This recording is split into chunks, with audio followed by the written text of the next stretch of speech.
Like dying over here. Sup, y'all? We are live on the tube. As you can see here, I have a special guest. This is my wife here. Usually we don't go live. I think this is the first time we gone live, right? Yes. So, there's a couple of things we wanted to talk about. So we're gonna share our perspectives on these things, and so we'll just get right into it. We'll ask the questions, and then again, if you don't want to answer the question, you don't have to. But if you feel like you have something to say, then you say it. Got All it. right. So basically, we've been together for 12 years. And I think there's some things that, we learned in those 12 years. But I want to ask for sure, like the first question, oh, I guess I can answer the first question, is things that men wish women understood about men. Uh, I think for men, what we wish women would understand in general is that, sometimes we do carry a lot on our plate, a lot a lot of weight on our shoulders, and sometimes we don't necessarily talk about it or we don't share it with the world because maybe we're too afraid to admit that it's hard, but I do think that I mean I think you do a good job of understanding that for the most part, but I think in general most men don't do that. They don't share that. What do you think about that? I don't understand the question. You're asking, I feel like I can't answer that for you because it's asking, what do men wish the women would know about them? I'm not a man, so how can I answer that? Yeah, I know, but I'm saying based on what I just said right now, what do you think? Do you think that's a valid thing to think about, or do you think that's you have no comment on it?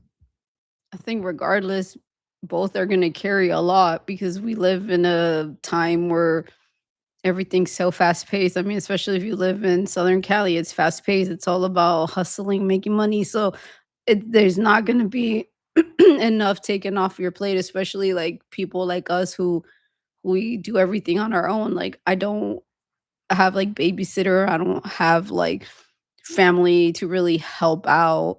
So you're gonna feel a lot. And I mean, all you can do is be there to like hear you vent.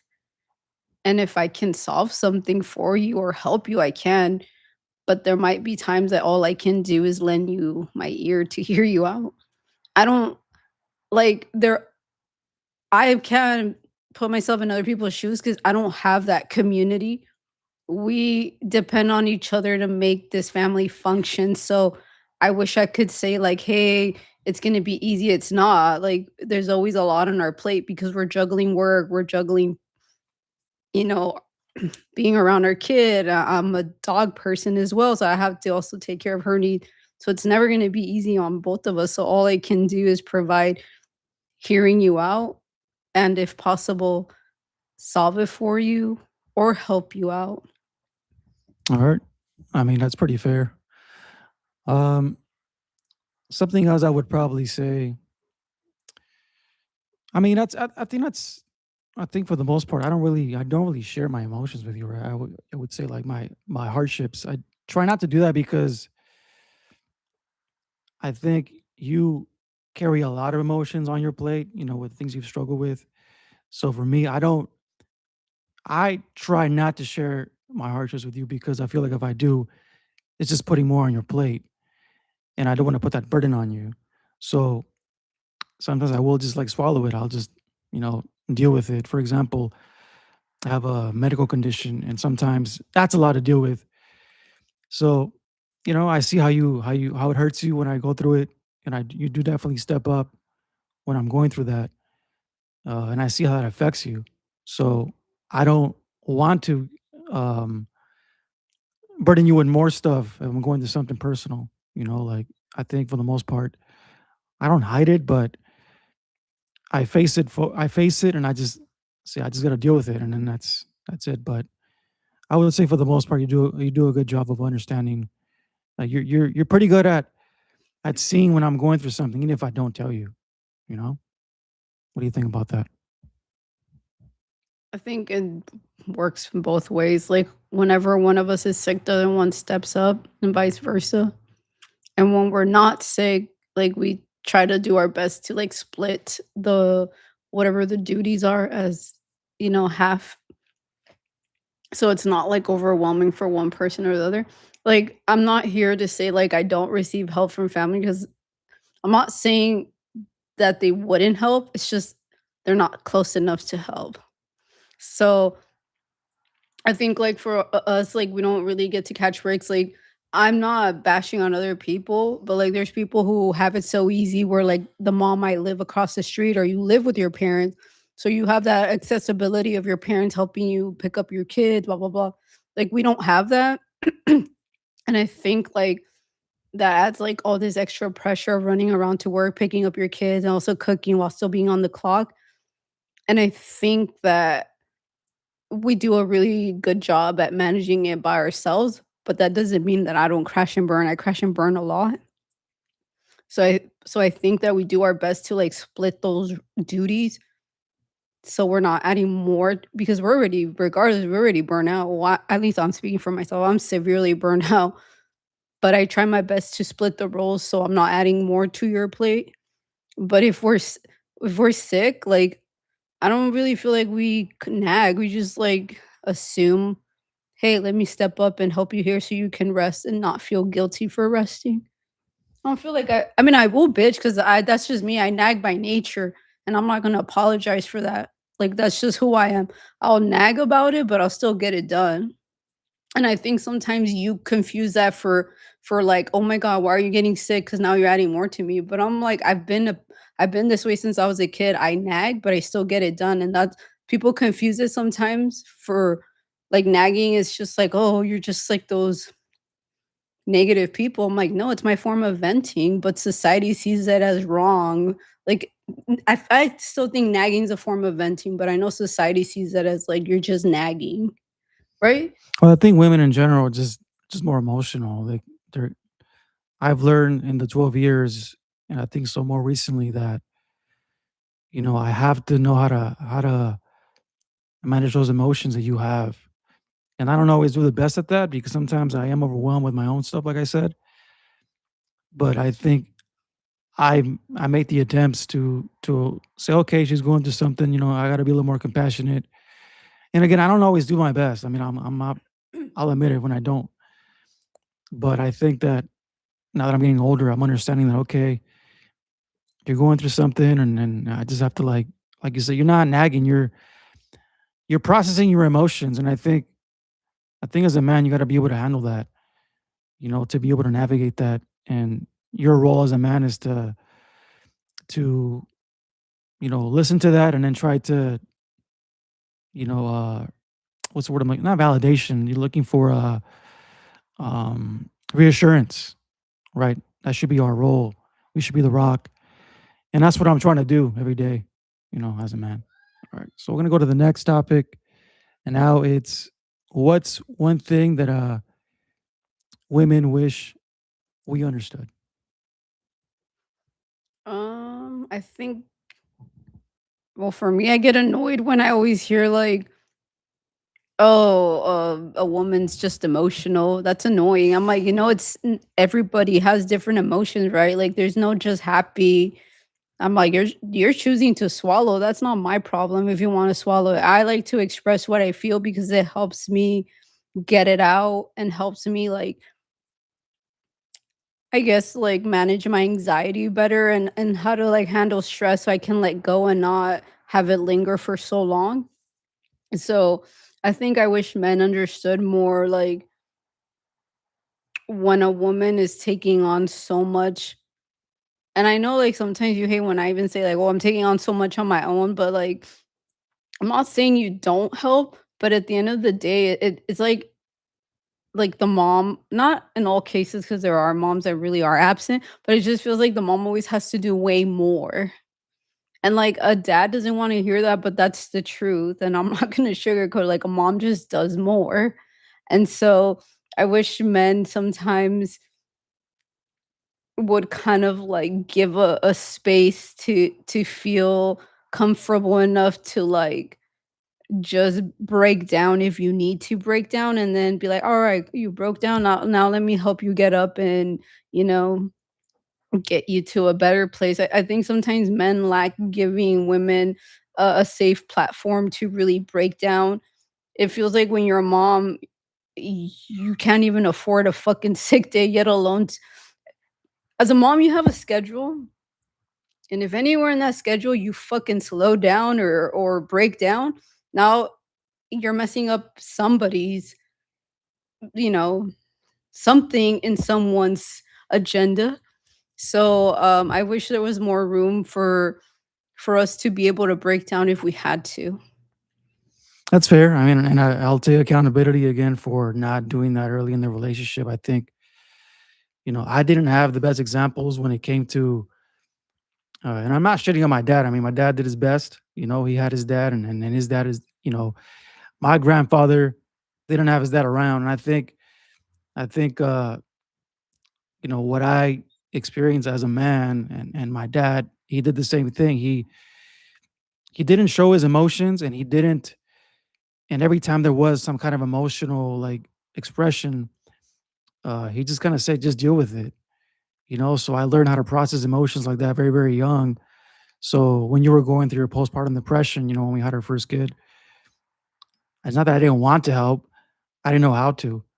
Didn't know how to like process your emotions, especially because when we first met, you're pretty independent. You're pretty like level headed, and then it just obviously having a kid changes your hormones. It changes your whole like your chemistry of your body. I And think it's not even just that being a mom changes you hormone wise. Like you go from going to work and you're just responsible for feeding yourself. You can take as however long you want at work. You don't have to rush home if you don't want to because there's nothing like waiting for you. There's no kid waiting for you. Like my dog's waiting for me, but my dog can wait. Like once you have a kid, it throws off whatever you had as a single person because now if you fuck up anywhere, now you're messing up, somebody else's routine. If I leave work late, now I'm showing up late to my kid's school, and if I show up late, she might be stressing out like, "Where's my mom? Did she forget me?"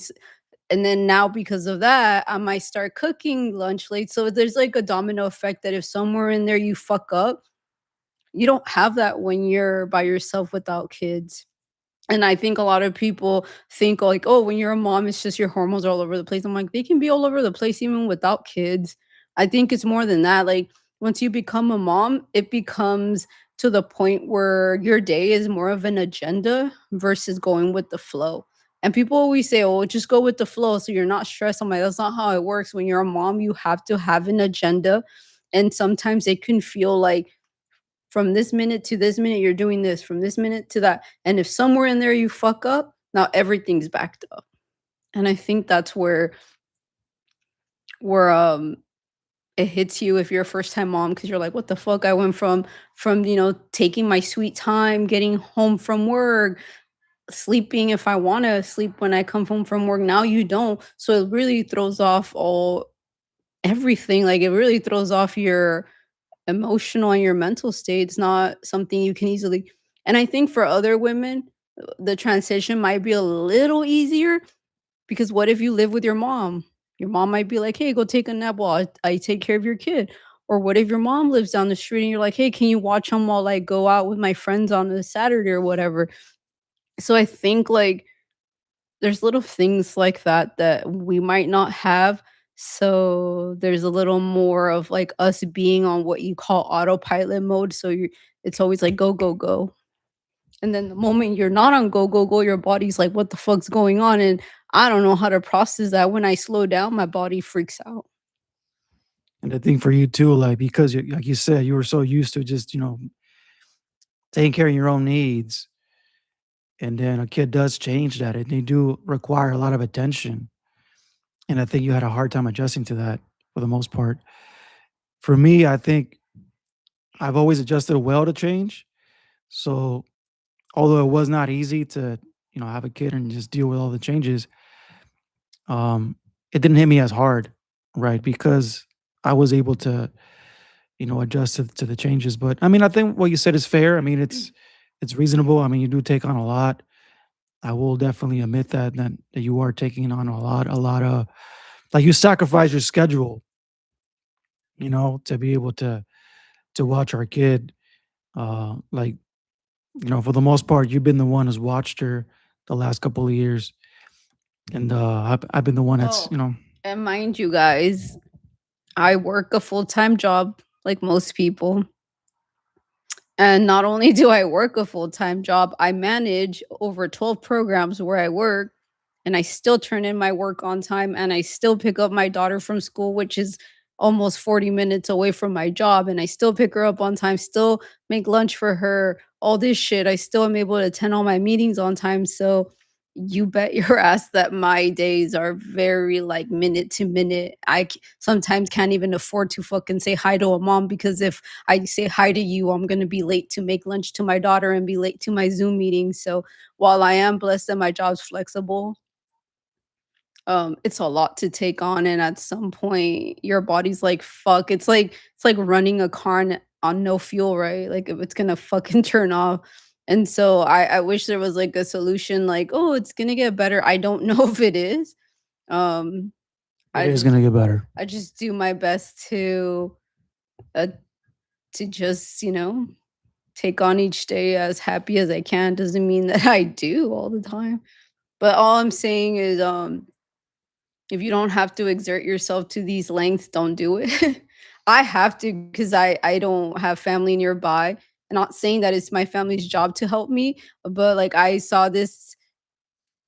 I saw this in an article saying that the people nowadays who have kids, they're saying that they're sticking to one kid just because they don't have the community that it took before to raise a kid. They were saying like back then, if your parents couldn't pick you up from school, like you had like a neighbor, like somebody from the community who you paid weekly, but they picked up every kid. Like we don't have that anymore. So they're saying that parents are crashing and burning because they're doing everything. Like I'm a mom, but it's like I'm also full-time. I work full-time. I'm a mom, I cook, clean, all that while being on the clock and working and meeting deadlines, like, so I'm basically doing double. Yeah, I mean, I give it credit. You're doing a lot, So I think when you express those sentiments about you need this, you need that. I do my best to meet them. I don't always meet them. Like I'll admit it, but um, I think I do my best to try to meet them. I Right. think the solution is try to get a job that's a little more chill so it balances your life. My job's not chill, so I'm like this. So it doesn't balance me. I wish I had a job like I people always make fun of me at work. I'm like, I wish I worked at Vans, just talking to people all day chilling. I'm not saying they chill, but it looks more chill than where I work. I wish I had that balance, but it doesn't mean I'm not grateful because I'm really good at what I do at my job. So I just try to like see everything as a learning curve. And I think something that whenever you feel like life's getting hard, I always tell myself is temporary, just like college. When we're in college, there's days that we're stressing because it's finals, we're crying. And once it's over, you're like, oh, what do I do now? Like, because you get so used to the grind that when it's over, you're like, well, that was fast. Like, but when you're in the moment, it feels forever, right? Yeah. I mean, it's all true. All right, we're gonna go to the next topic. Uh, Common misunderstandings between husbands and wives. What do you Say it think? again. Common misunderstandings between husbands and Common yes, misunderstanding. yes, I think I would need to kind of hear you first to kind of understand where it's going. yeah. I think for that one, we kind of already spoke on it. I think you know you have to communicate your frustrations, but I think you got to do it in a healthy way.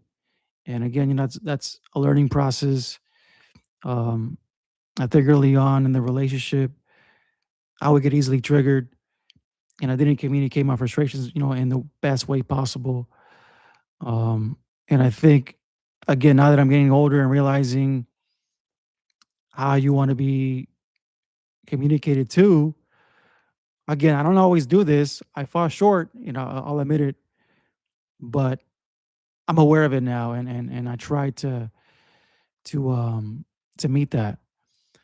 But for me, one of the big key things that I learned just in the last couple of months is when you're like when you're venting or you're giving me, this spiel or you're nagging like you said right about something, my immediate response would be, "Oh, what did I do? Or how did I play a role in this? Why is this my fault?" And what I've come to understand just recently is that she's just basically like verbally just vomiting, like she's just letting it all out, and I just gotta hear it, even if I don't agree with it at the moment, whatever. So my approach has been just don't engage with my emotions. Have her just let it out, and then once she calms down, then we can have a conversation. What do you think about that? I mean, I'm just speaking for myself. When I vent, I don't need people to solve anything for me. I'm pretty good at solving things by myself. It's just like as a person who's like very I don't even know if the word is hyper vigilant due to my I have so much stress all the time. I have so much high cortisol. I don't sleep well. So I'm very hyper vigilant, very on edge.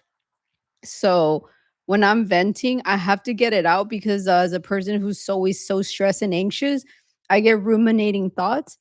So when I am venting, I don't want to like be in my head ruminating over and over. So I'd rather verbally say it, but it can be overwhelming to a person because even my friends will be like, "God damn, you sound like a road runner." Like there, I won't even pause, so I'm out of breath. But I'm like, "Da-da-da-da-da." But it's because of my anxiety. I'd rather get it out than have the ruminating thoughts in my head. So I literally will blur it out as fast as I can. And so I'm trying to work on that because it could be overwhelming to the person receiving it. I don't know if journals work because I have a ton of journals. I'm just like very lazy when it comes to writing. So I do want to try that. So I think that's somewhere where I can improve is learning okay to vent, but, like, how much can I vent to not overwhelm the other person? So I need to be better at, like, cutting it short, and if I still feel like shit, I wanna get those ruminating thoughts, then I need to hit a journal just because I don't wanna also overwhelm the other receiving end. Yeah, literally, she'll send like text that are like paragraphs. But I don't I do this with friends too, and if it's somebody that I barely fairly new, I notice I overwhelm them, and I'm like, "I don't expect you to read it, I think I just wanna get it out." And so there's times that I'll literally open a blank text, like I'll just start typing, but I don't address it to anybody, and it's just to get it out. And I know like I could do it in a journal, but like for some reason I just feel like it's easier for me to do it on the phone.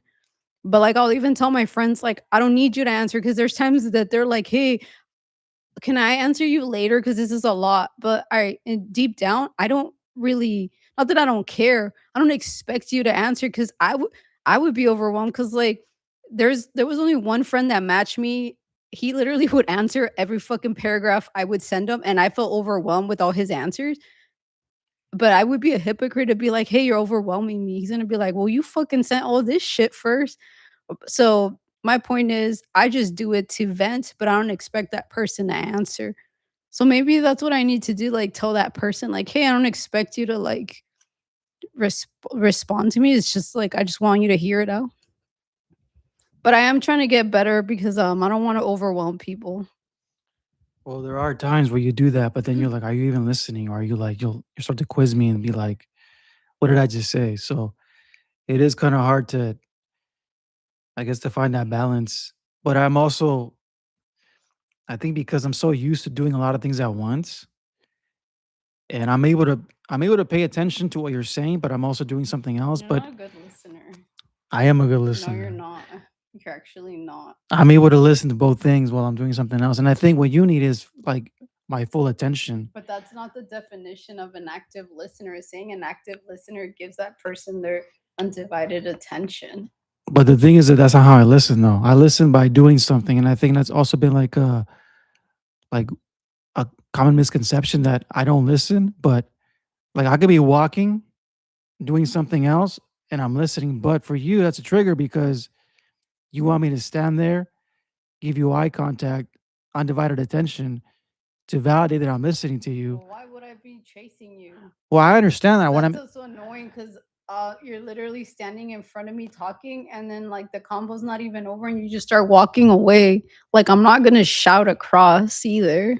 no, I understand what you're saying though. What I'm telling you though is that that's how I listen. But now that you're telling me that, even though I struggle with just sitting down, listening to you, like I need to be doing something for me to like feel like I'm fully engaged. But I'm doing my best to sit down and like you said, hey, I need you to listen right now. If you do that, or be like, I need to stop doing this or whatever, I think that would be like the best way for me to do I it. think that's a good thing to bring up because girls hate telling boys what to do. Like we think like it's not rocket science. You should know. That's the thing, though. We don't know, and that's why we're having this conversation because people. Literally, This is why men and women think differently because we don't always I get have the little cues. have these combos with other girls. It's like, why do I need to tell my husband or partner, whatever? Like, for I don't know, I'm just using a random example. Like, why should I have to tell you I need help unloading the groceries? Like, you should fucking know that on your own. There's like little things that we expect you to know, especially if you've been with us for so long to know like things about us. We're like, you should already know I would expect this and this. So I think that's sorry, my hiccup. That's something that we have talked about at work. Like, why do we always have to tell men like to help me in this and that? Like, especially if you already know me, shouldn't have to tell you. I mean, sometimes it happens, and I think it goes both ways too. Like we feel the same way too with certain things. Like why do we have to do this? Why do we have to always ask for this or whatever? So I think that's just a conversation that is going to be continuous. Hopefully, it doesn't continue, but it's part of the relationship. Next one is how men and women handle stress differently. So, how do you handle stress? Clearly I don't handle it well, do I? I clearly don't handle it well. I'm constantly having like fucking mental breakdowns. I don't know. I think we all know my stress mainly comes from not having good time management. I have this really like I was telling earlier, if you're delayed, so I'm on a agenda. If I take longer than I should have, say I'm supposed to do some work from 9 to 10, but I was like, I can't stop working because that happens to me. I'm a workaholic and I go a little 30 minutes past. Now it's affecting my fucking lunch because I made the decision to go a little longer on my work. Now I'm going longer on I'm starting my lunch late, so now I'm late to pick up my daughter. So that all trickles down into me starting to get anxiety because it backs up everything, but it's all because I'm not good with staying consistent on my schedule, and it's all because I have like this bad habit of like not knowing when to stop working because I feel like I didn't reach a good enough level to walk away. I'm like, I didn't work hard enough, so let me keep going. So it really fucks up other shit I have to do. And I think you can confirm this because there's times that he's like, "Why are you still doing this shit late?" So then I end up showering late, and then I end up going to bed late, and I wake up in the morning all moody, on edge, running to work. But it's because I don't know when to stop doing things. Like I have a hard time like moving on because I feel like I didn't worked hard enough to move on. So I don't handle stress well. I'm working on it. I take magnesium to relax me, so that's a start. I mean, that's spot on. You definitely don't know how to handle it well. I think on the other hand, I'm pretty good at handling stress pretty well. I mean, there are times where I don't, That's but because you know when to stop. I don't know when to stop. Like I just like I overdo it in my head. Once I finish like what I said I was gonna finish, I'm like, oh, I have a little more wiggle room. I have this weird shit, and I don't know if it has to do with how I was raised, where I have to always challenge myself to do more than what I set out to do. And if I do that, then I feel like I'm worth it. So I think that's where it comes from. so it's your own doing. But for me, I'm pretty punctual on things. I wake up at the same time every single day. I don't have an alarm clock. And I'm raising my daughter the same way, so she doesn't have to deal with the same stress. And because of that, I think because of the way I'm built, I'm able to take on, even though you do take on a lot of roles, right, that help out the family. I think, things like when you need reassurance or need validation, uh, it's easier for me to give it to you because of the way I handle stress. Like, for example, you're like, oh, what if I get this? What if I get that? Whatever, like with your mental health. And usually what I reply with is like, you're not going to get it. And it's to reassure you that we're going to be good. We're going to be fine. Because I think if I had the same mindset of like, oh, fuck, we're going to crash and burn, then, we would be screwed. So, I think we balance each other out in that way because and it sucks that because of the way I was raised of not having a lot of empathy for things. Not that I don't have empathy for your struggle, but my mindset is okay. You're dealing with this shit. Somebody's got to take the wheel, and somebody has to drive the car. So it has to be me. I mean, I'm built for that role. Like, and I'm okay with that. I'm okay with being the person in the relationship who can do that, right? Because I've seen that example with my father, uh, and I've done it pretty much my whole life with other things. So for me, that's easy to be able to handle that. Um, and it's a burden that I'll take over and over and over as a man, as a father, as a husband. Like for me, it's not even a question. Okay, like, am I going to do this? No, I'm always going to do that if I need to step up into these roles of, we're like, okay, like, for example, hey, I don't feel good. Can you go get me something from the store? Sure. Um, like, you feeling like you're having a bad day. How do I make it better? I don't always make it better, but I try to. Like, that's my role. Like, I'm okay with that role. I think from my end, because I was raised around chivalry and all that stuff, like if we were sick, it was automatic. Like my mom would take care of us, my dad would drive us to the doctor, blah blah blah. So to me, there's already an expectation being in this relationship. Like if I'm sick, like you should already know to like, well, you're gonna most likely have to take care of me. Like when you're sick, sometimes you can't get out of bed. So I would hope you would make me food and go get me medicine from the store. Cause like how can I get up if I can barely even get up to the restroom? So to me, like little things like that is like, well, I don't really have to vocalize it. Like it's pretty obvious I can't get up. So I think in those instances, like, I wish you'd take a little more initiative. So I feel like you are starting to take it more since I've bitched at you a lot about it. So I think you have gotten better in that area. Well, thanks. And again, my lack of empathy probably contributes to that. And again, it's just not being aware. The last thing we're going to talk about today is the biggest relationship myths social media teaches. We don't have social media. We don't even have it no more, but we had it in the past. When we had it, I guess, like, what are some of the myths do you think that social media portrays to the outside world? In a relationship? Yeah, like for example, like people post pictures of shit they do. Like, I guess I can go first. Like, for example, I've noticed this that the people who post the most about themselves are the ones that probably have the most issues. And they want to portray an image to the rest of the world that, oh, we're all good and dandy and everything's going great. But in reality, they're not.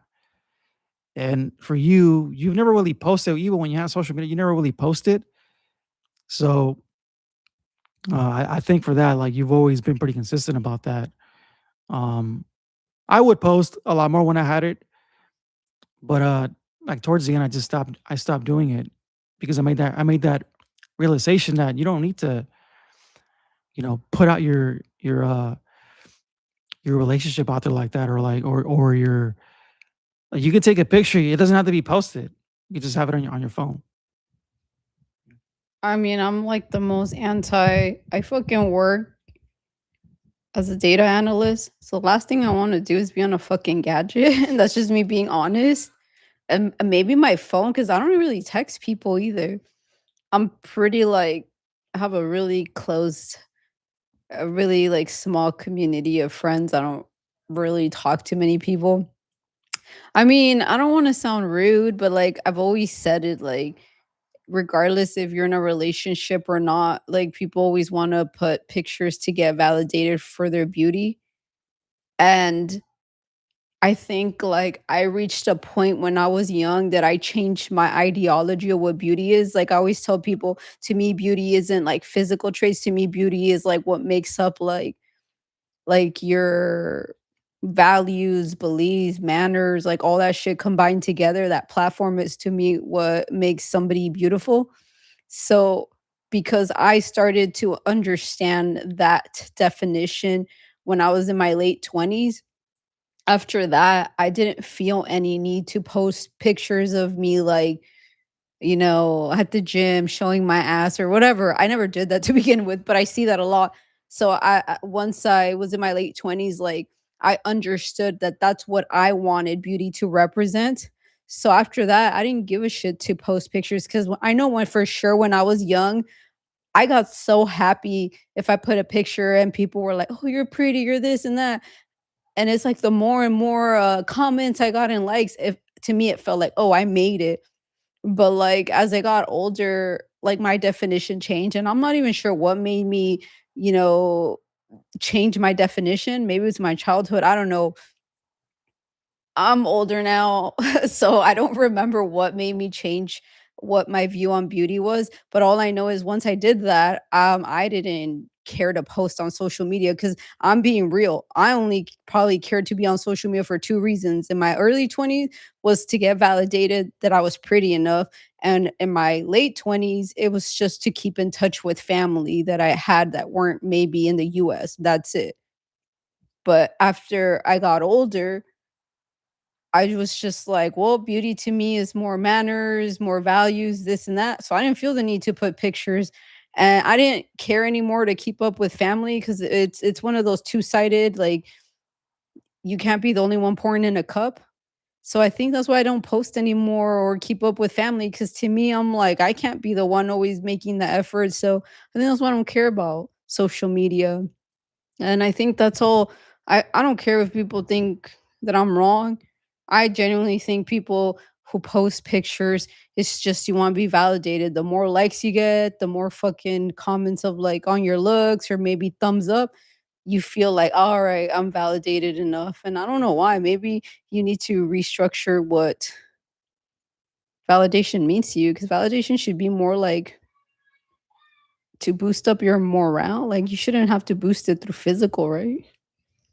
I mean, you made some solid points, and I think if more women thought that way, they would have less problems. Or boys, because you can't just say women. Oh yeah, today boys I would say are probably on the same level too. There's a lot of boys who act like girls in that sense, where they want to be validated for the looks. I don't think I ever had that mindset of like, oh, look at me, look at my looks. I never valued my looks in that way.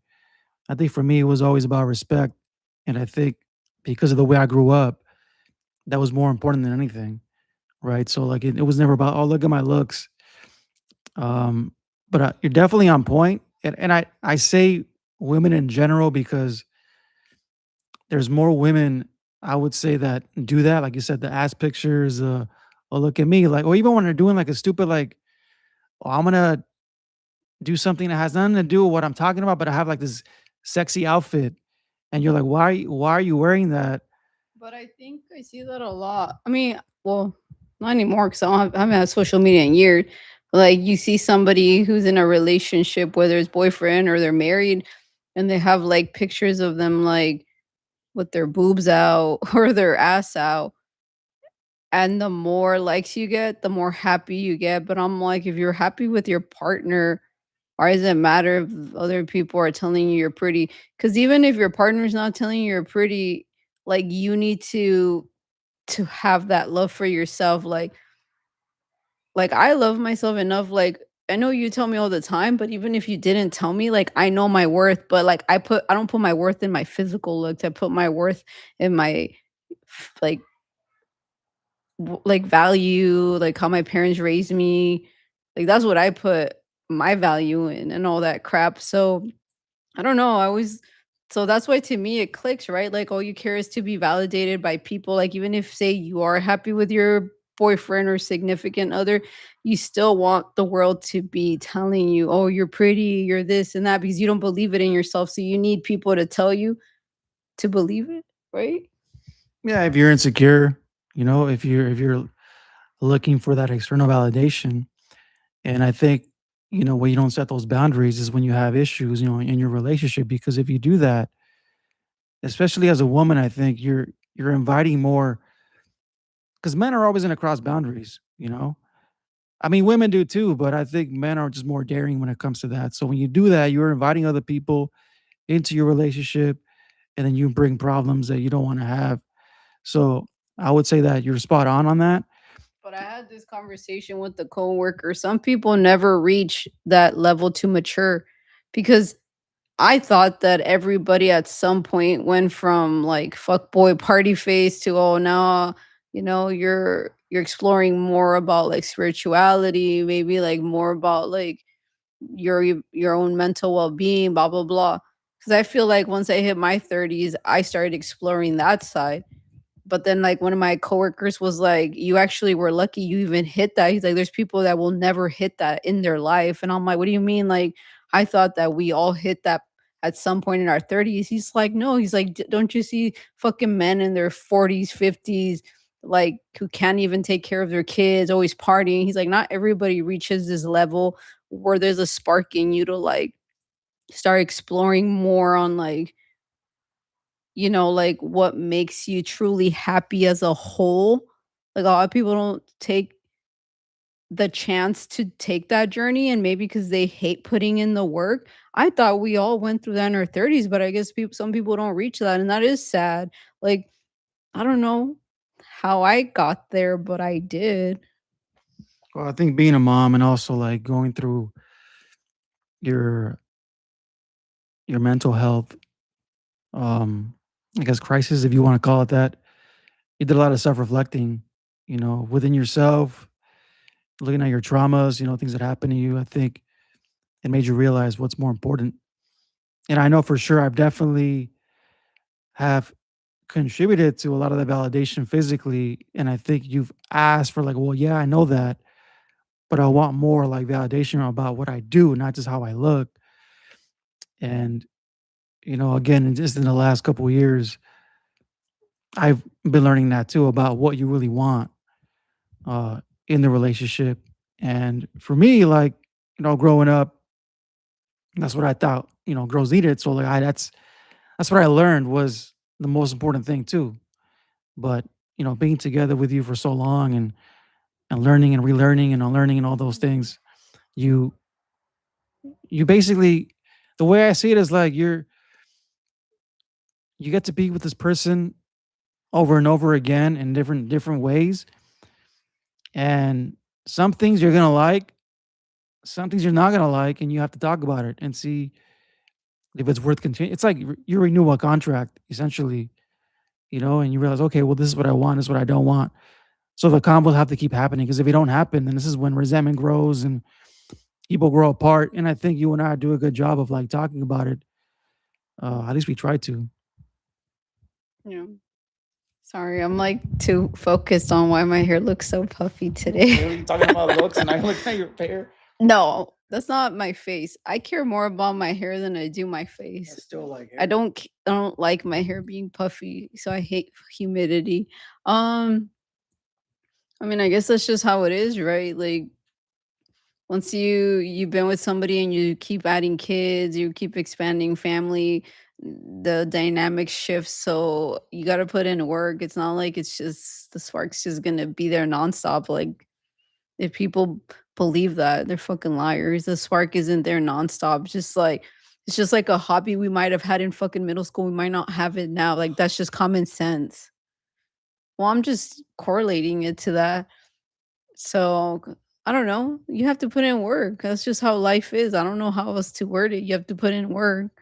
Like a relationship, you constantly have to like make effort to schedule things to maybe go on a date. Cause for example, like maybe when we met, I was like, "Oh, let's go to a bar and dance." I don't give a shit about that. Now I'm like, "Let's go to fucking pottery class," even though you hate sitting there. I'm saying I hate it. Yes, What you are you talking about? do. I don't hate it. He fucking painted something all That doesn't shitty. I mean don't I know hate it what he though. What did. are you talking Like, take about? your time. You just went all fast, like, "Oh, there? Let's go." I'm like, "Oh, this is like a 2-hour process." That doesn't mean I hate it though. Yes, you did. Whatever, go ahead. So there's things like you just have to constantly keep exploring what kind of activities you can do together to keep like the spark alive. I don't know how else to word it. It's work. It's true. It is work, and that leads us to the next topic. I know I said that was the last one, but I wanted to talk about this one too. It's what's more important, love or commitment? I think they go hand in hand. To be honest, I think that I think obviously when you first meet somebody, the attraction is there, the physical, the butterflies, the chemistry, all that.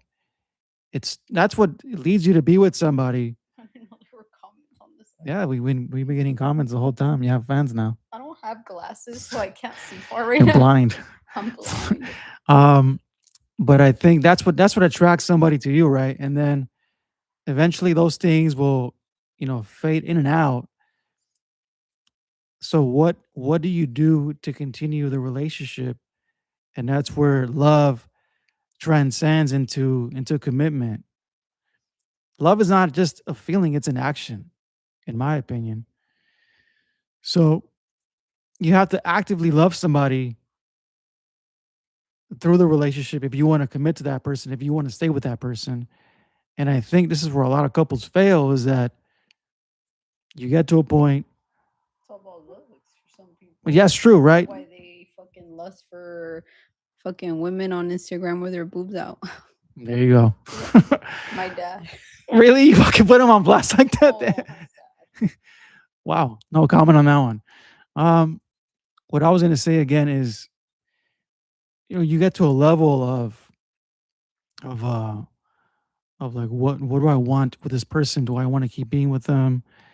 It's normal to have those conversations, whether it's in your head or with the person. What it becomes a problem is when you don't talk about it and then you act on that, and then now you dug yourself into a deeper hole, and now you have an issue that you can't get out of. So I think for me, love and commitment go hand in hand. Love transcends to commitment, and without commitment, there is no love, in my opinion. And everybody has a different definition of what love is. Yeah. Some people, it's like a physical thing. For some people, love is more on like, I guess for some people, love is like the way you carry yourself, like how you treat a person, how you talk to them. At least for me, that's what I value the most. Um, and I mean, yeah, you need commitment. So I can't choose one or the other. Like, can't be in a re you can't be in a relationship with just love and no commitment. I mean, look at guys who cheat on their girls. They love them, but they don't have the commitment. So, like, you can't really be in a relationship if you don't have the love and commitment, right? Yeah. Because don't you always see guys or women who are in, like, these toxic relationships? The love's there, it's just the commitment is missing from one or the other. So you automatically need commitment to be in a relationship, whether it's short or long, right?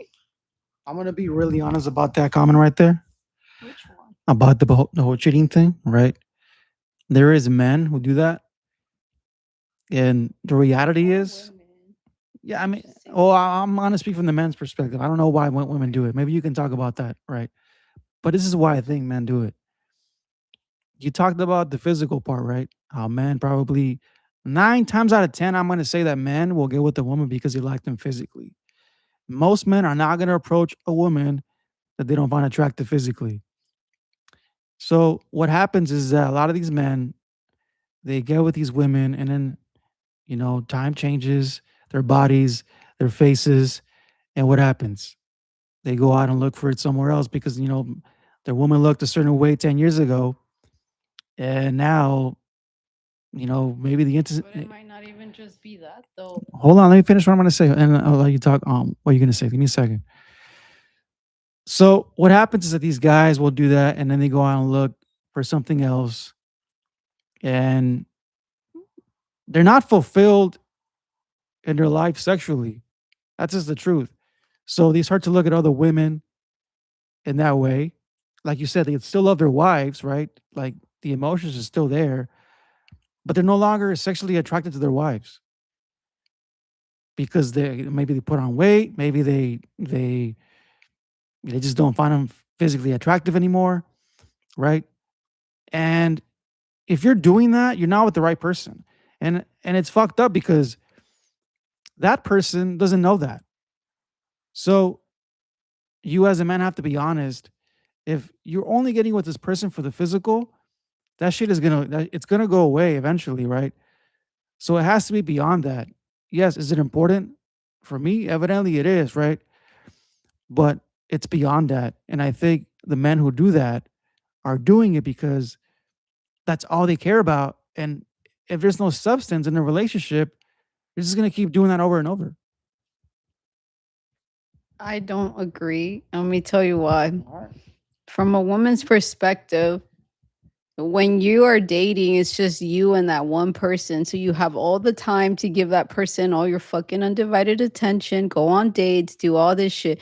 Now you have a family, you throw in a dog, you throw a few kids, you might throw in your parents. Like, what if your parents are sick? Now you're their caregiver.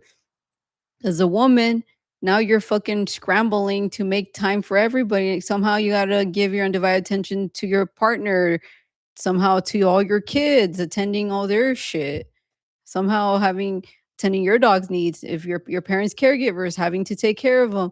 And then at some point, like when the fuck do you have time for your own self? So that's where all the issues start once you have a family. Like the husband will just bitch at the wife, but it's like, what the fuck? She has all this shit going on and she barely even has time for herself, and you're mad that she's not making even more and more time for you? Like, if a person really wants that fucking undivided attention, then don't have kids so they can give it all to you, and that's really how I feel, like, a woman does so much, like, I don't even know how some people do it with so many kids. Like, it is so hard juggling giving each person your undivided attention while still somehow taking care of your own needs. So I think that's also where men start to look for other women because that woman might be able to give him whatever attention he's looking for. Not that his wife might not want to give it to him, if you're fucking being pulled in different directions, there's only 24 hours in the day. Like you can only do so much, like while still taking care of your own needs. Cause at the end of the day, if you don't fucking take care of your own needs, you're gonna crash and burn. So I do think part of it while men seek others is because, the wife's pulled in different directions, especially if you have a family. So I do think if a person wants all that undivided attention, then don't have a family to begin with so you can get all the attention you want. And that sounds fucked up, but, like, isn't that when most problems start, when you start building a family? I mean, definitely it does change your relationship. I do agree that that does contribute to that. And that is another factor for cheating. I'm sure that happens too. What I'm referring to is these men who have no control over their urges. And there's also a lot of guys who get with women just because they want to be with a girl and maybe just they just can't find somebody. So just they'll pick anybody. But in reality, they don't even find her physically attractive sometimes. But because maybe like they make them feel good or whatever, and then that factor you just talked about goes away. So now you're definitely not even happy because now you're like, damn, like I don't even like them the way they look, and now they're not giving me X, Y, and Z. So what the hell am I doing here? They start to go on Instagram, they start going on whatever apps, whatever, and they start to like search for other shit, right? And again, a lot of men are not gonna admit this because I mean that sounds fucked up, like what woman wants to hear, hey, my man doesn't find me physically attractive? That's that's a horrible thing to tell him. But your factor is a completely different issue, but it does happen, right? You are pulled in different directions. That's definitely true, but that's a completely different factor. I think that most men who cheat are doing it because one, they have no self control, and then two, they don't really find the woman that they're with attractive at all. Like they just don't. Typical day here with the ambulance. It's Friday. It's I don't know. Somehow the seniors are always sick on Fridays. That's when they take us. Yeah, we live around so many seniors. So, um, how do you expect a woman like you're aging? You cannot fucking retain your beauty for so long. Like we're human. Like women's weight fluctuates a lot. It depends a lot on the type of lifestyle you have. A lot of us fucking are up and down all day working, so we might not be able to eat the healthiest food. Sometimes you gotta eat fucking drive-through food that might be super Your unhealthy. favorite food. I do eat drive-through food, but it's okay because I've been losing weight, so I need it. Oh, here we go. So I will I think I don't know. You have to like accept the different changes your body goes through. It's hard, but you have to accept it and you can't put that fucking pressure on a woman. Like what the fuck are we supposed to do? Work out all the time to be a certain frame? Like your ideology is called plastic surgery and not all of us care to look like that or have the money. So let's be real. That's today's fucking image is plastic Well, surgery for looking the record, and fucking bumblebee I people. am going to brag about this because I think I can. I said bumblebee people. You're gonna be 37 and you look amazing. Yeah, I'm gonna be old. The only thing So right now wrong is my puffy hair. But that's about it. so you've done a great job with that. So yes, I don't work out as much as I'd like to because like my type of lifestyle with work sometimes doesn't allow me to have wiggle room to really work out as much as I'd like to. But I fucking push my body every day to fucking go out there and walk even if I don't feel like it. And so I'm really like strict on myself to make sure I walk because I want to be old and healthy. I don't eat the healthiest food. I feel like I did at some point, but like as your life gets more and more busy, it's so easy to fall into like, oh, let's go to McDonald's or something. And that's because when you met me, I ate way more healthy. But like, well, I have a kid now. I work a really fast-paced job. Sometimes I don't have that much wiggle room to cook a home cooked meal that might take me hours. I have to fucking go through a drive-through. And so I try my best to balance like, okay, well, today I ate bad. Well, tomorrow I gotta make sure I fucking eat something healthy. Maybe I might not be able to cook it, but I'll fucking drive to a restaurant that's more healthy. So I try to like balance my life. So all I could say is you have to learn to age gracefully, but I'm also not saying to just not give a fuck and let yourself go either. Cause I could say the same shit. I don't like fucking guys with guts. Like, and I'm not saying I'm not saying I'm checking out other guys, but when I see that, I'm like, what the fuck? Like, work on that shit.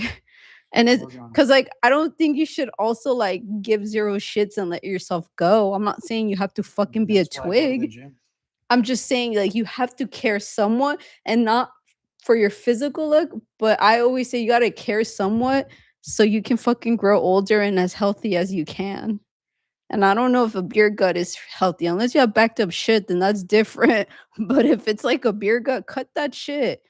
If you're a man, I don't drink, by the way. you're gonna have prostate problems if you drink a lot. I don't drink That's at all. facts. Unless you go to your parents' So I house. think you need to like care somewhat about your physical health as well. So if we women have to look a certain way, for men, us women don't like beer guts either. Oh, some of us, because there might be somebody there saying, "Speak for yourself." Yeah, she likes me being skinny. So if anything, probably even skinnier than this. But it's not like I'm telling you I like you making yourself skinny. I'm talking about people who are naturally skinny. No matter what they do, that's just their body physique. That's different. Correct. Um, I think the combo's getting pretty interesting, and I'm seeing more comments in there. So I do want to do three more. Are you okay with that? Sure. I mean, I can't see far, so you tell me. All right. So the next one is, obviously we're parents. What are values that you want to pass down to our kids? I know that we don't agree on everything, but I think we do a good job of balancing what we pass on to them, even on some of the things we don't agree with. For example, I grew up with like Christian values, fundamentals, and you grew up with more indigenous traditions. So how do we balance that? Like, what are some of the things that you do with our daughter right now? I mean, I never wanted to introduce religion to my daughter because, like, I was forced to go to Catholic, not a Catholic school, but to do like my whole Catholicism and confirmation and I don't know what else. Like, my parents are the type that, like, like when you're indigenous, but then like we obviously got converted into Catholic, so you kind of become a bandwagon. Like, you don't know why you're doing something, but it's because everybody else did it. So you're like, you have to do it too. And I don't know why I'm the black sheep. And I was like, I don't want to fucking do something that we don't even know the meaning, but it's just because, my grandma did it and her parent, like, I don't care. I want to have meaning to it. So at some point I was like, I don't want to do that with my kid. So I try to do more with my kid, like spiritual. Like, I'm not like heavy on spiritualism. Is that the word, right? I Yes. just try to like have a base with my daughter, I don't really, I mean, like, I still do believe in a higher power, and I do still, like, whenever I drive, I do, it's hard to take some things out, like, I'm human, so I still do, like, the whole, like, when people do that, that's how you know I'm not religious, I don't know that word, when you go like this? Yeah.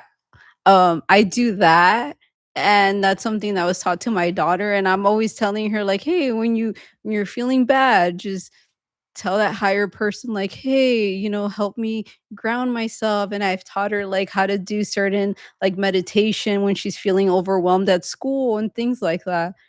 And even though like I don't want you or your parents to necessarily introduce her to religion, I also do a good job at like allowing you because I'm like, well, she's also his kid, so I try to meet you in the middle. So like I might not like when they take her to church, but I still don't deny it either.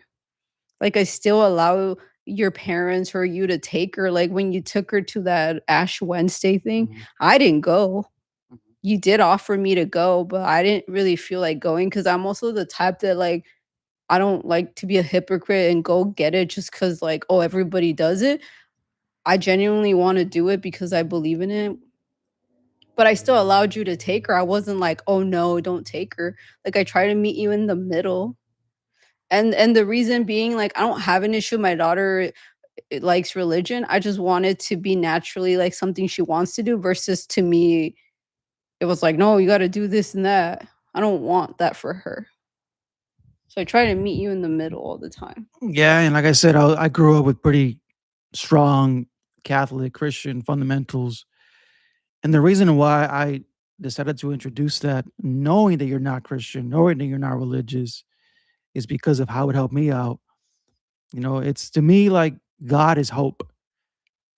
That's what it is at the end of the day. It's not this old man in the clouds. It's not, religion. It's that hope that we need to to thrive in the world. And I think this is why I'm also very confident as a person and why I overcome obstacles is because of the strong faith in having a higher belief in a God and more specifically, like um the Christian God or Jesus, like and I've taught her about that and I haven't forced it on her. I haven't said you need to believe in this stuff, otherwise you're gonna go to hell. I've never used that, right? I've just said, look, God is everywhere. Uh he's in your heart, Jesus is in your heart. Uh so she's learning it and she hasn't rejected it. So, she's gonna get to an age where eventually she's gonna decide what's best for her. And I think the way we've approached it is like, well, we're both teaching her different things and whatever she can connect to, then at the end of the day, that's what she's gonna choose. But for me, the whole point is to give her some kind of guidance and some kind of like a pathway. Foundation. Yeah, pathway to like, well, if I feel like shit or if I feel like I don't have anything, you have God, you have Jesus, you have somebody. These are like, when you're a little kid, it's like a superpower essentially, right? But as you get older, you need something to like rely on. Like when you're at rock bottom, what the hell do you have? And for me, it's always been that. Like when I've lost a lot of things, when I got sick, when I lost my job, like it's always been like, well, God got me. He's gonna get me. He's gonna get me through.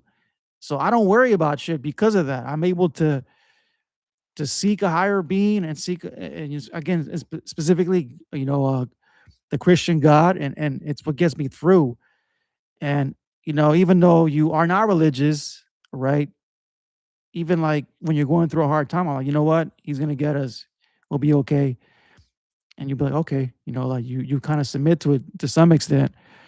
But I think those are the values that me personally, I think we're passing on to her, and I think that you know, um, it's worked out for her. I would say. Well, I mean, I can say for me, my biggest value I'm passing on to her is like that we all think differently. And I always tell her, like, you can't judge someone because they don't think like us. You can only respect them. I said the only time you should react is if they're crossing the line and judging you, then you have every right to say shit back.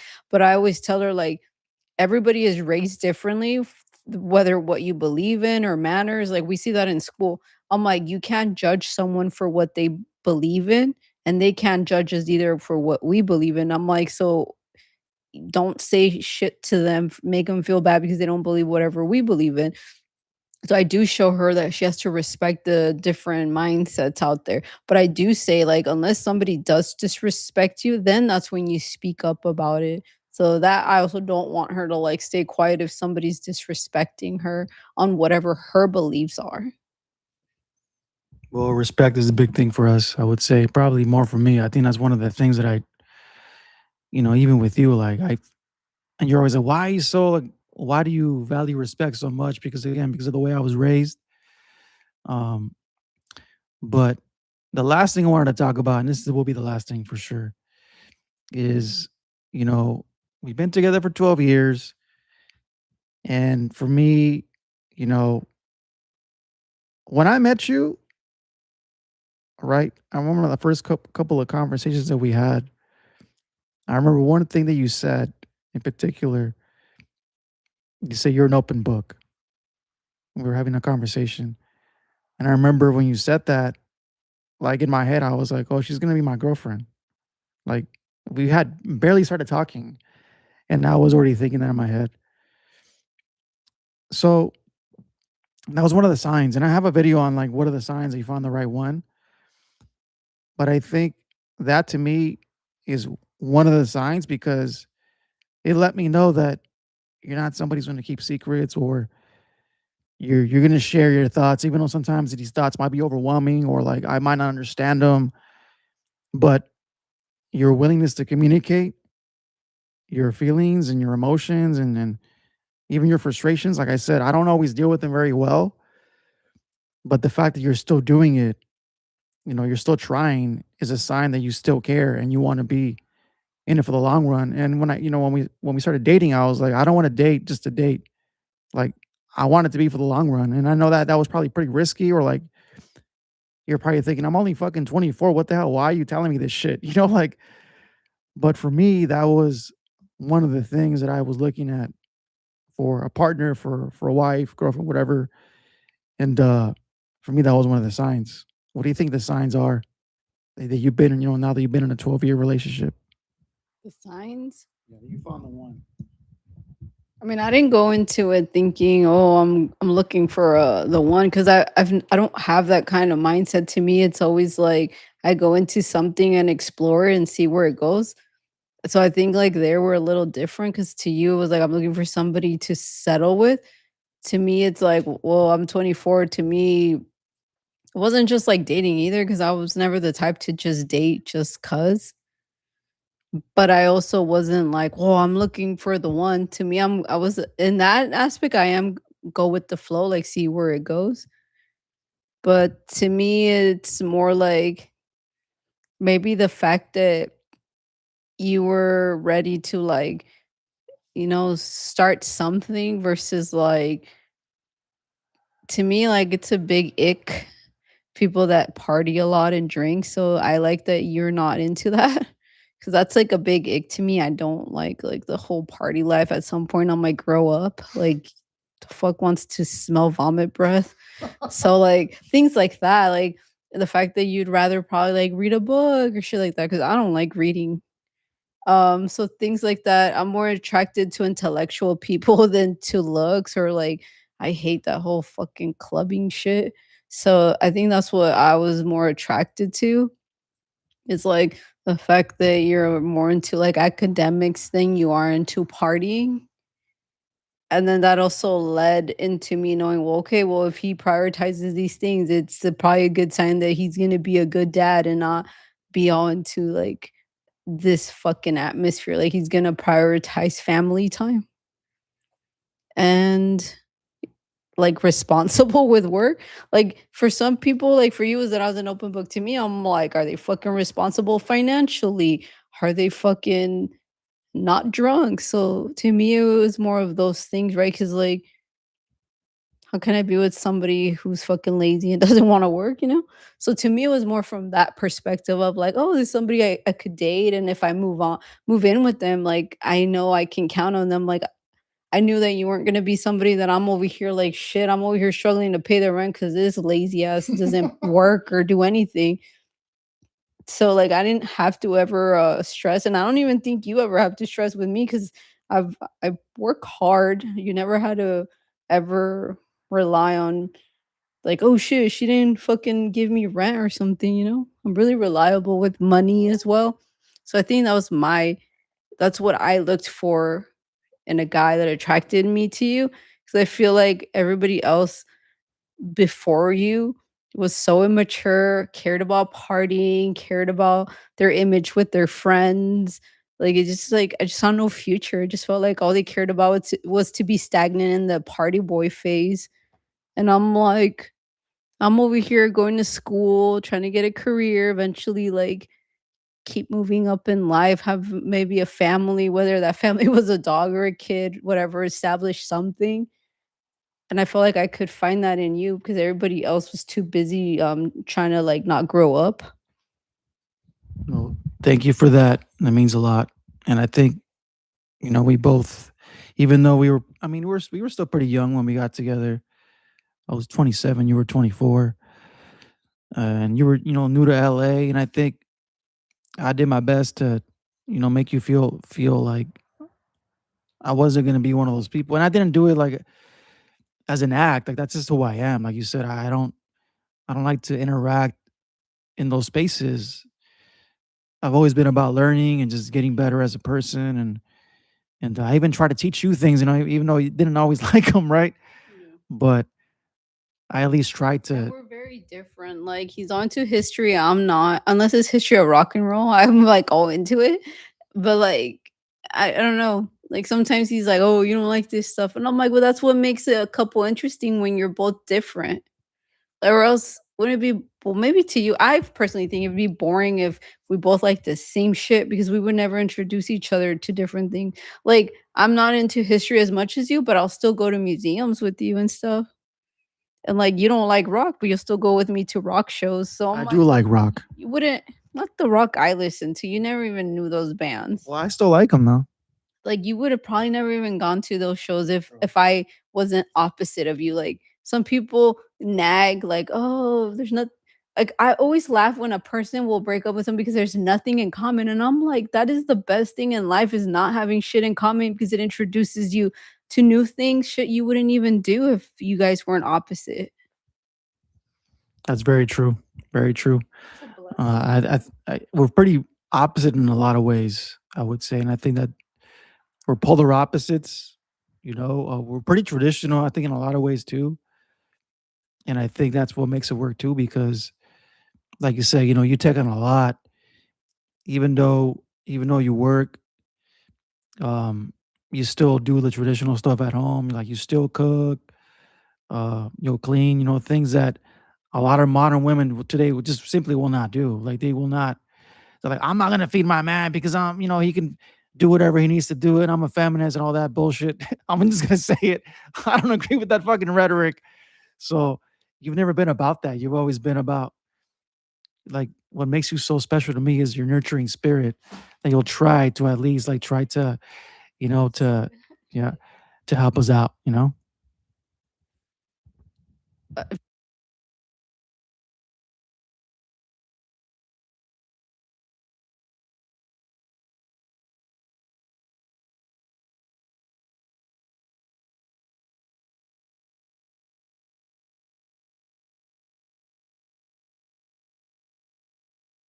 to cook.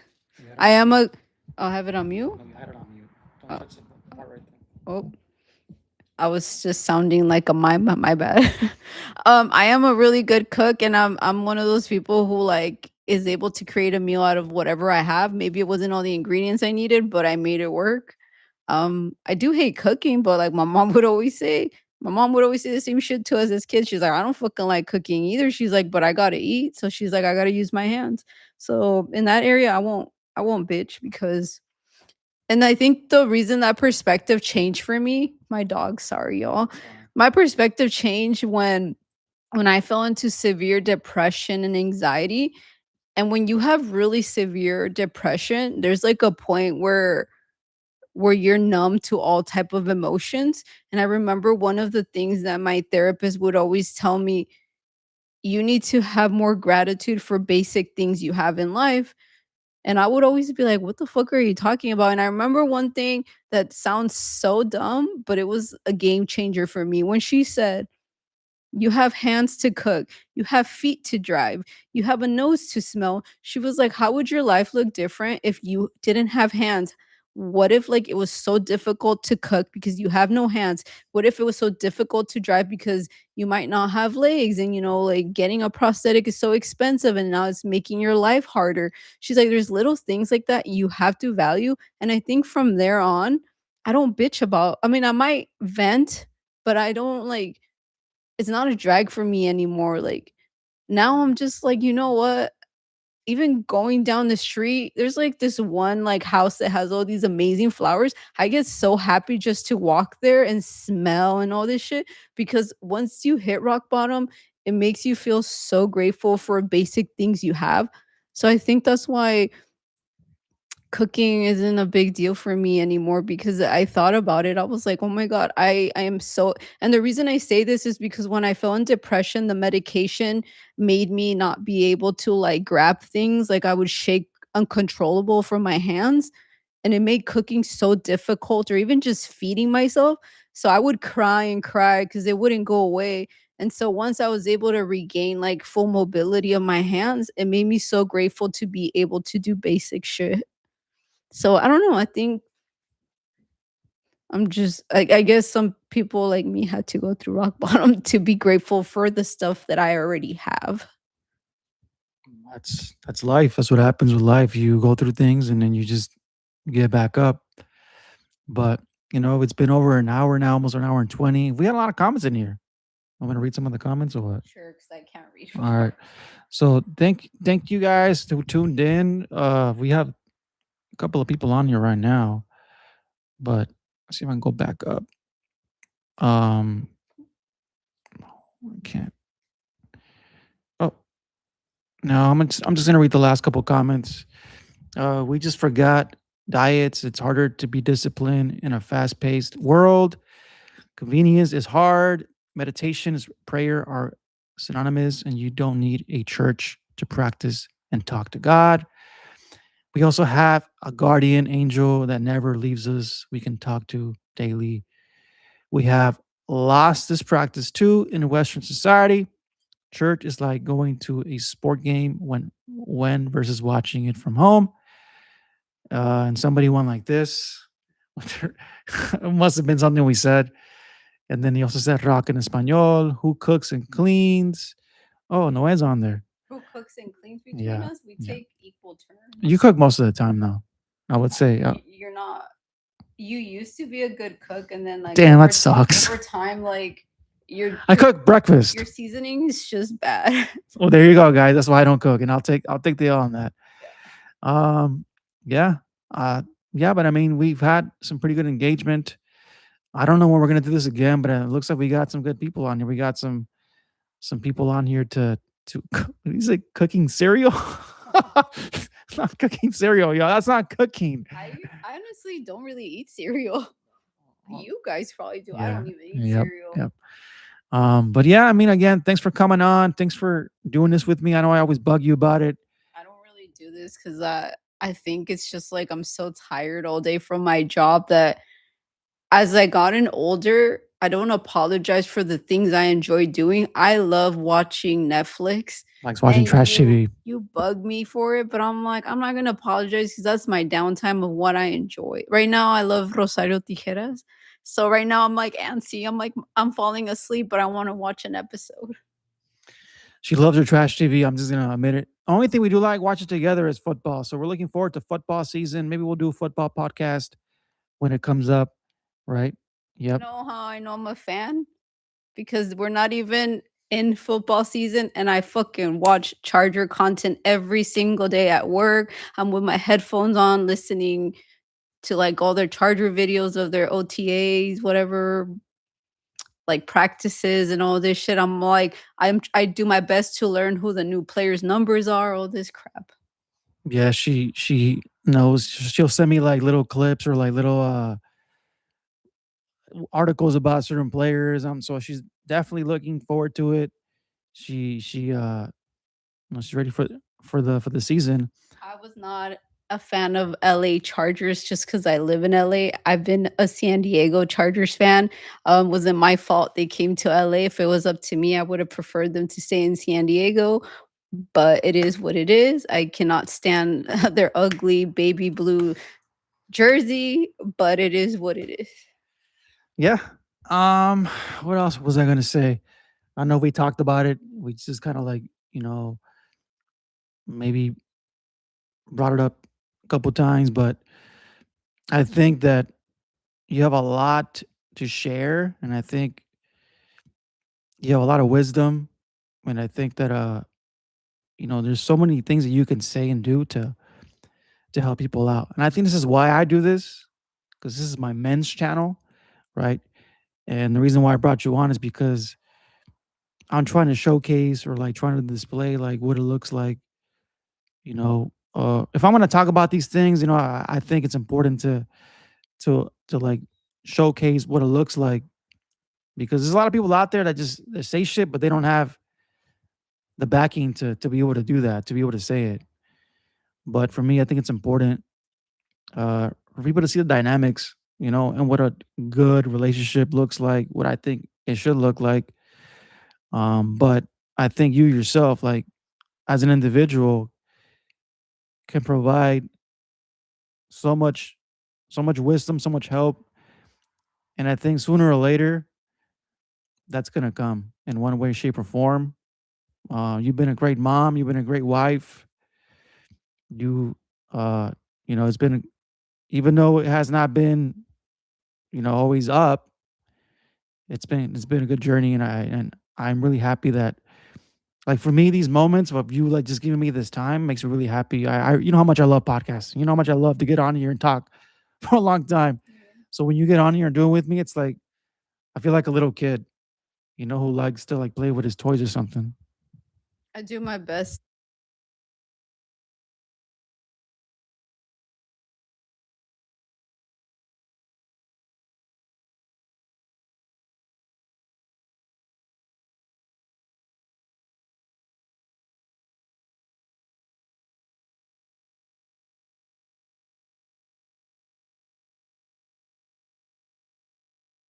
Muted again. You muted Oh, again. my bad. Today I tried to be a little more enthusiastic and I said yes. I know to some people I'm like, I'm just a very what is that word? Like very dead when it comes to how I speak. So I was like, yes, I'll do it with you today just because I knew it would make you happy. I don't mind sharing. It's just that like I come from a background where like whatever I had to say was never like shit people cared for. So as an adult, I have a hard time sharing because I'm like, if people didn't care, my own family growing up, why would strangers care? So that's why I don't really share unless I have like deep combos with coworkers, but typically I don't really share with people outside of us. You do share, but you share a lot of like your like issues and problems that you have. But Yeah. you don't like I'm trying to practice this more together so we bond more, you know? Yeah.